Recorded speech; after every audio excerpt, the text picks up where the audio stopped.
LDF, UDF, NDA മൂന്ന് മുന്നണികളിൽ ആരാണ് കേരളം ഭരിക്കാൻ പോകുന്നത്?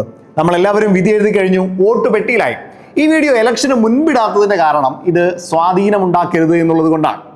ആരാണ് മക്കളെ യഥാർത്ഥത്തിൽ കേരളം ഭരിക്കേണ്ടത്? നമ്മൾ PSC ഉദ്യോഗാർത്ഥികൾ ഒരുപാട് ആവശ്യങ്ങൾ പലപ്പോഴായി ഉന്നയിക്കുന്നുണ്ട്. നമുക്ക് നിയമനങ്ങൾ ലഭിക്കാത്തതായിക്കോട്ടെ, വേക്കൻസികൾ കൃത്യമായിട്ട് റിപ്പോർട്ട് ചെയ്യാത്തതായിക്കോട്ടെ, പ്രോപ്പറായിട്ട് നോട്ടിഫിക്കേഷൻസ് വരാത്തതായിക്കോട്ടെ, സർക്കാർ സംവിധാനങ്ങളിൽ ഉണ്ടാകുന്ന പോരായ്മകളായിക്കോട്ടെ, ഒരുപാട് ആവശ്യങ്ങൾ കൃത്യമായി നമ്മൾ നിർദ്ദേശിക്കാറുണ്ട്, ഉന്നയിക്കാറുണ്ട്. പക്ഷെ ഇതിൽ ഓരോ സർക്കാരുകൾ മാറി മാറി വരുന്ന സർക്കാരുകൾ നമുക്കിതിൽ ഏതൊക്കെ ചെയ്തു തന്നിട്ടുണ്ട്? നമ്മളെ കൃത്യമായി സപ്പോർട്ട് ചെയ്തിട്ടുള്ളത് ആരാണ്? മക്കളെ, ആ ഒരു അവസ്ഥയ്ക്ക് മാറ്റം വരേണ്ടതല്ലേ? എന്താണ് നമ്മുടെ ആവശ്യങ്ങൾ? ആ ആവശ്യങ്ങൾ അറിഞ്ഞ് ഇനി വരാൻ പോകുന്ന, അതായത് ഒരു ഗവൺമെന്റ് ഇനി വരാൻ പോവുകയാണ്, ആ ഗവൺമെന്റ് നമുക്ക് വേണ്ടത് കൃത്യമായി ചെയ്തു എന്ന് ഉറപ്പുവരുത്തേണ്ടതും നമ്മുടെ ഉത്തരവാദിത്വം തന്നെയാണ്.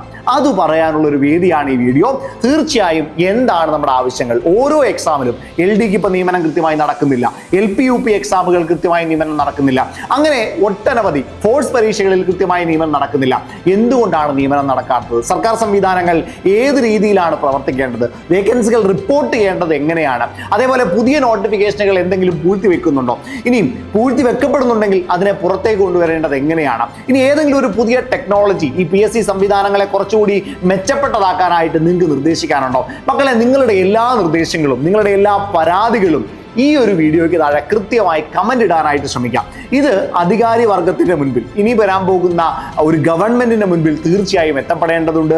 അതിലൂടെ അതിനൊക്കെ മാറ്റമുണ്ടാകുന്ന, കൃത്യമായിട്ടും ചിട്ടയായിട്ടും നമുക്ക് ഗുണമുണ്ടാകുന്ന രീതിയിൽ ഗവൺമെന്റിന് പ്രവർത്തിക്കാൻ ഒരു സാഹചര്യം നമുക്ക് ഒരുക്കി കൊടുക്കാം.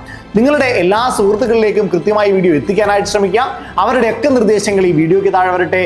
ഒരുപാട് നിർദ്ദേശങ്ങൾ അത് ഗവൺമെന്റിന്റെ മുൻപിലേക്ക് എത്തുമ്പോൾ അവർക്കും കൃത്യമായി കാര്യങ്ങൾ ചെയ്യാനായിട്ട് സാധിക്കും.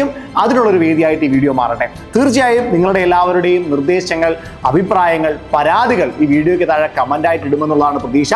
മാറ്റം അത് നമ്മളിലൂടെയാണ് ആരംഭിക്കേണ്ടത്. നമ്മളാണ് ഇനിഷ്യേറ്റീവ് എടുക്കേണ്ടത്. ആ ഇനിഷ്യേറ്റീവിന്റെ ആദ്യപടി ഇതാ ഞാൻ എടുത്തു വെച്ചിരിക്കുന്നു, ബാക്കിപ്പടി നിങ്ങൾ എടുത്തോ.